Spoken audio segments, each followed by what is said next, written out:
Salve, salve família! Esse não é o canal oficial. Os links do canal oficial e do podcast completo estão na descrição do vídeo. Já pensou em montar seu próprio negócio na internet, ganhar dinheiro trabalhando em casa e demitir aquele seu chefe chato? Então clica no primeiro link na descrição e aprenda hoje mesmo como. Então, aí que vem ao lado do meu cético. Entendi. Essa sua certeza, o máximo que ela pode te dar é a ideia que existe um Deus. Sim. Vamos usar o nome Deus. Sim. Pode usar qualquer nome. Mas quem garante que esse cara não é um brincalhão cósmico que tá ferrando a gente aqui tudo? Bom, eu não tenho essa certeza. De verdade, eu não tenho. Uhum. É uma coisa de acreditar mesmo. O que me dá intuição é que aquilo que você estava falando, a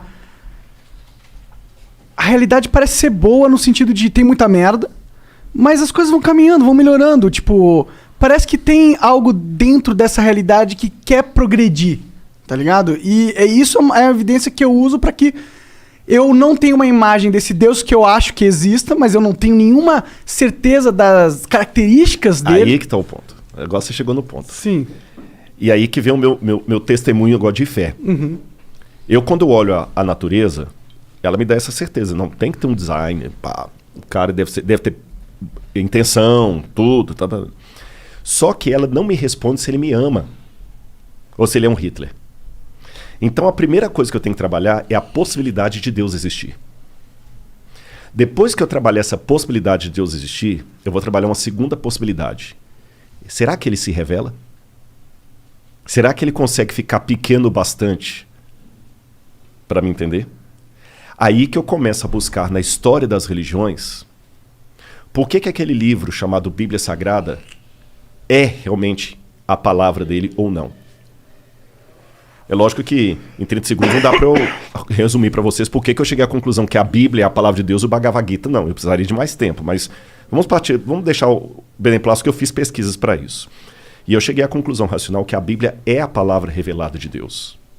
E essa palavra revelada de Deus, ela não me disse apenas informações sobre Deus. Ela me contou a história dele. E ao contar a história dele, aí vem todo aquele esquema que eu falei de Cristo na cruz, enviado e tudo, eu descobri a coisa mais linda que eu podia descobrir. Que Deus, ele responde à minha ansiedade contraditória. Vou explicar por quê. Se eu for pro lado do ateísmo, vamos abrir o jogo. O Fernando Pessoa dizia: o que é o ser humano senão um cadáver adiado que procria? É isso que a gente é, você entendeu? É um corpo que faz sexo até morrer. Acabou. Por isso que muitos são da escola pessimista e tudo mais, porque a realidade é essa. Por mais que alguns queiram... Não, mas dá dentro do pessimismo para viver numa boa? Não dá, desculpa. Pode até ser que alguém conheceu, mas não dá. Não dá para viver numa boa. A sobriedade, ela te incomoda. Você saber que mais cedo ou mais tarde você vai morrer ou vai enterrar alguém que você ama. Pô, caramba, isso é muito dolorido. Por outro lado, se eu for pro lado do teísmo, que é chamado crer no Supremo, mas ficar só com o quadro não me diz se quem pintou foi uma freira que eu poderia levar para minha casa e que ia cuidar de mim se eu estivesse doente, ou se era um maníaco como o austríaco que matou 6 milhões de caras, porque os dois podem pintar quadro. Então eu preciso de algo a mais desse Deus, além da certeza que ele existe. E esse algo a mais, ele vem de uma coisa que o Karl Rahner, que é um teólogo formidável católico, morreu nos anos 70, Karl Rahner chamava de transcendental, existencial transcendental. O que é isso? Santo Agostinho dizia, existe um vazio com forma de Deus no coração humano. E nós nascemos com essa projeção para o transcendente. Se tem uma oração que até um ateu sinceramente pode fazer, é a seguinte: Senhor, que tu existas. Porque se ele existir, cara, é a melhor coisa que eu tenho para falar aqui para vocês. Se Deus de fato existir do modo como a Bíblia o revela, ou como ele se revela na Bíblia para corrigir, então fica tranquilo que ainda que você esteja morto, você viverá. Você está entendendo? Agora, eu tenho uma dificuldade aqui. Porque se Deus criou o universo, ele tem que ser muito maior do que o universo. Veja, ele não pode nem pensar, nem raciocinar. Ele sabe. Ele não raciocina. Ele é. Ele é. Ele nem existe. Que é existere, significa algo extraído de algo. Ele é. Ele é muito... Eu não tenho nem como imaginar Deus. Você está entendendo? Qualquer coisa que eu falar dele, eu vou falar do que ele não é, porque o que ele é ninguém sabe. Eu preciso desse Deus supremo para fazer sentido com a criação do universo e tudo que eu tô falando com você. Senão ele vai ser Odin, vai ser o pai de Thor. Sim, ele vai ser um ser humano. Um ser humano deificado. Mas, por outro lado, ao mesmo tempo que eu preciso dessa imagem grandiosa de Deus, caramba, eu falei da minha depressão, acho que já está na hora de eu entrar nesse assunto. Há momentos em que você quer ser abraçado por Deus. Mas como é que você pode abraçar o transcendente? Como é que a eternidade pode caber no meu coração? Ele é tão grandioso. Aí eu descobri uma coisa. O Martinho Lutero dizia o seguinte: os homens usam máscara para esconder o rosto deles. Deus é tão grandioso que ele usa uma máscara para se revelar. Porque a maneira de Deus se mostrar é se escondendo. Então, de novo, vou contar outra historinha. Um camarada tinha um aquário com aqueles peixes com água salgada do mar. E toda hora que ele ia colocar a comida ali, os peixes fugiam dele. Mas que saco, eu gasto um dinheirão e tudo. Aí o colega falou: pai, só tem um jeito desses peixes não fugirem. Eles têm com medo, isso é muito grande para eles. Ele falou: qual que é o jeito? Ele falou assim: se você virar peixe e entrar aí dentro. Deus se encarnou. O Evangelho de João começa, o grego é muito lindo, não é para exibir, né? Que João fala assim: "Enachen hologos, kai hologos en prostonteon". No princípio era o verbo, e o verbo estava com Deus, e o verbo era Deus. E o verbo se fez carne e habitou no meio de nós.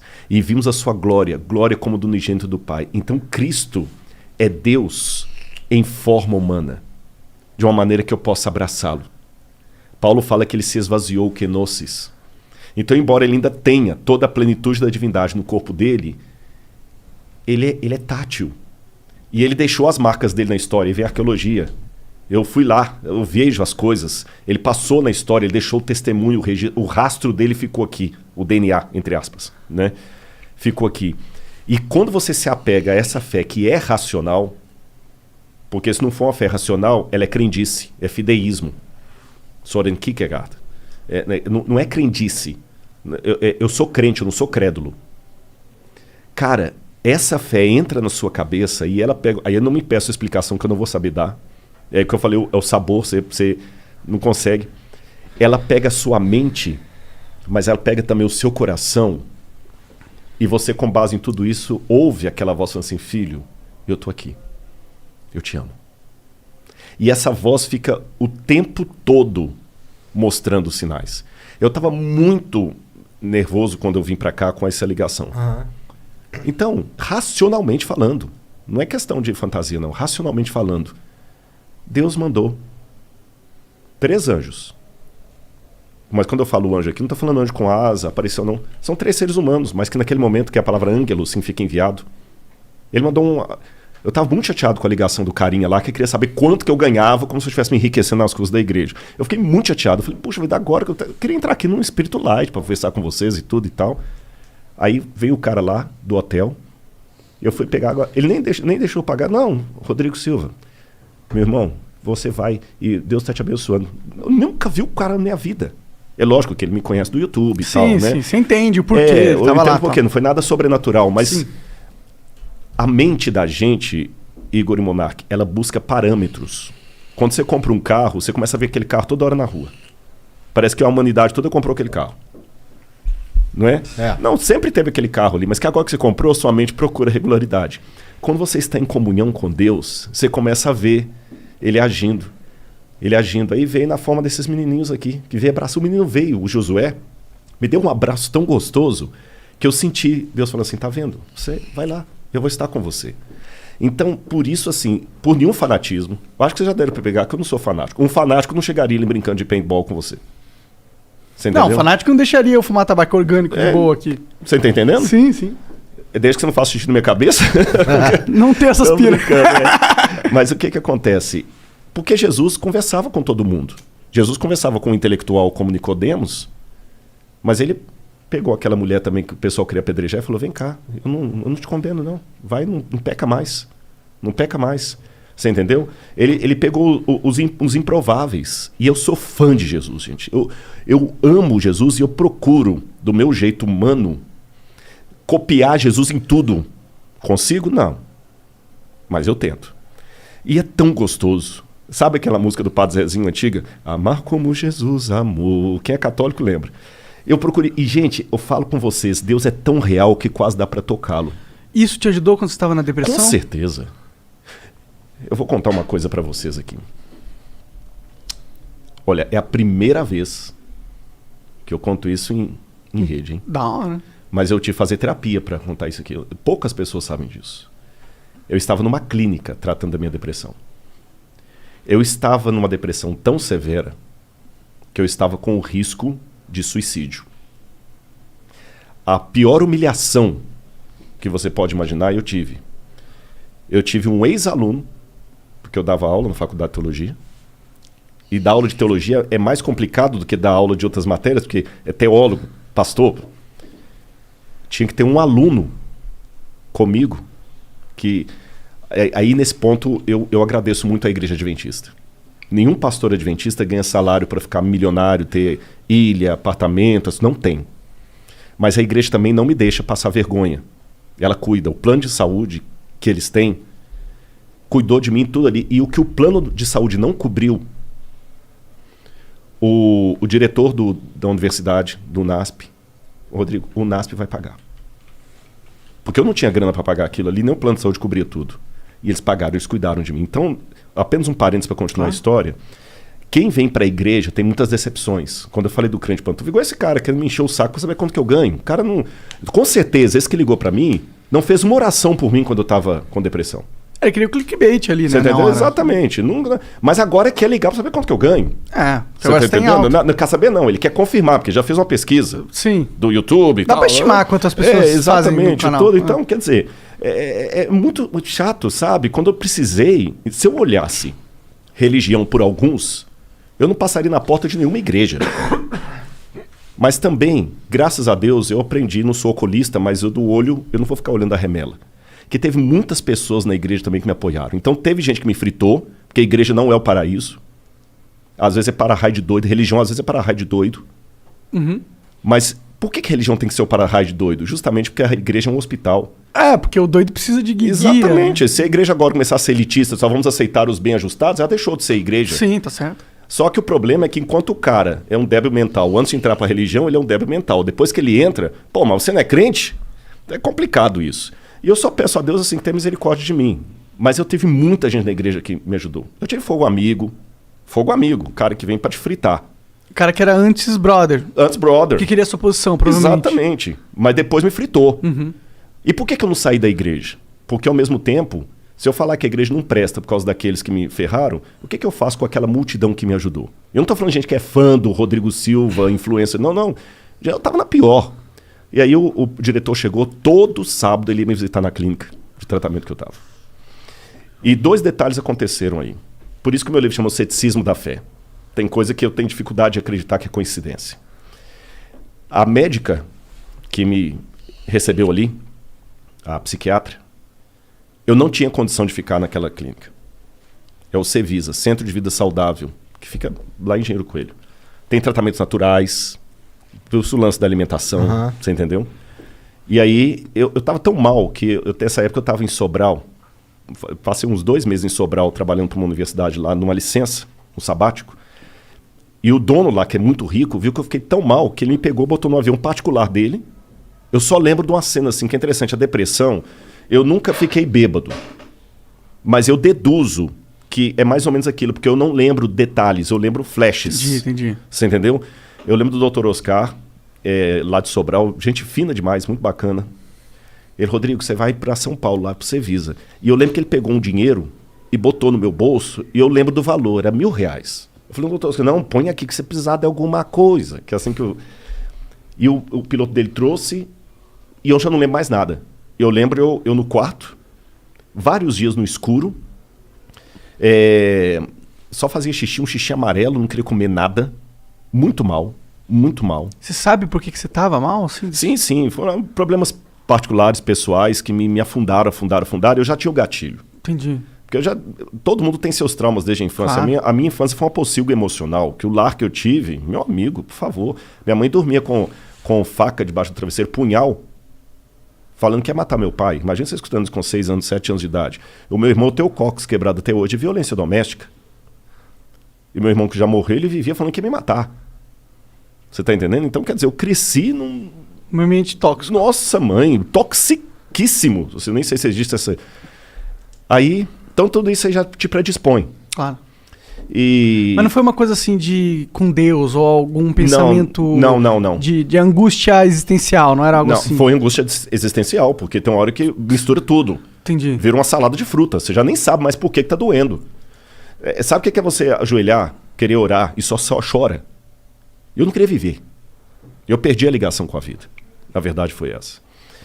E quando eu cheguei, eu lembro na clínica eu lá, e eu lembro das meninas tentando, Rodrigo, come. As meninas, as enfermeiras que ficavam lá. Não queria ver ninguém. E com o pior, naquela época eu já era conhecido.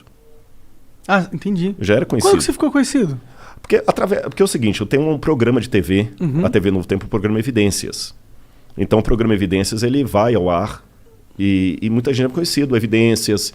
Eu tive 3 entrevistas no Jô Soares. Ah, que da hora. E na época que o Jô Soares era, o flow da época era o Jô, não tinha internet. Pô, obrigado. Não, mas é verdade, não, sem bajulação. Vocês sabem que hoje aqui o próprio Vilela falou, não, os caras do flow, né? Aliás, um abraço pra ele aqui, não sei se ele tá assistindo a gente. Mas o que acontece? O Jô me chamou uma vez, eu fui, falei de Bíblia e tal. Ele chamou uma segunda vez, deu 2 blocos, chamou uma terceira e deu 2 blocos. Então eu fiquei muito conhecido. E dava palestra, que é a coisa toda. Então, assim, é pior, cara, porque a sua vida vira um Big Brother. Todo mundo sabe. E foi uma situação muito complicada. Problemas emocionais estouraram e tudo. E eu mal. E o que é pior? Quando você tá mal também, e você é conhecido, começa muita gente a falar abobrinha. Aí muita coisa... Aí cada hora chegava, olha, estão comentando isso a seu respeito, aquilo a seu respeito, aquilo a seu respeito. Cara, tem uma parábola que fala das penas alçadas ao vento, sabe? Que o pai mandou o menino soltar as penas lá, para falar, agora vai recolhe. Não tem como recolher, são como as palavras que as pessoas soltam, né? Então não estou entrando no mérito da questão, porque é uma coisa bem particular o que me levou aquilo ali, mas eu estava mal, e com muito comentário que me arrebentava, e comentário de pares, de gente de igreja. Entenda um pouco como que é. E até vou dizer que bonito isso aqui, olha. Um pouco antes disso, eu tinha sido barrado de dar uma palestra na Unicamp, porque um grupo de professores ateus não queria gente falando lá que tinha ideia criacionista. Absurdo trazer esses caras aqui. O que eu fiz? Eu não fiquei batendo boca com eles. Eu marquei um almoço e fui conversar com 2 lá. Que eram 2 dos cabeças. Um deles até era ex-crente. O outro, que era ateu, que estudou em Tel Aviv, quando falou Tel Aviv, eu fiz arqueologia em Israel, a gente começou a conversar, ficou meu amigo. Continua ateu.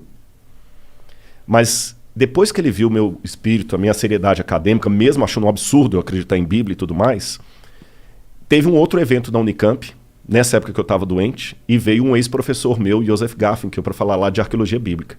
Eu lembro que eu mandei para ele, eu falei assim, olha, vocês não vão barrar, não, Rodrigo, beleza, a gente já sabe agora que a coisa é séria. E ele mandou para mim um e-mail, na época era e-mail. Rodrigo, eu tô sabendo que você tá mal, por isso que você não veio aqui no Unicamp e tudo e tal. Cara, eu não acredito em Deus, não. Mas você acredita. Ele vai te ajudar. Ah, legal. Cara, isso vindo de um ateu. E eu recebi, até mostrei pra minha esposa esses dias, tá no meu coisa aí também, um camarada falou assim, cara, eu sou ateu, mas se Deus existe, ele vai te abençoar.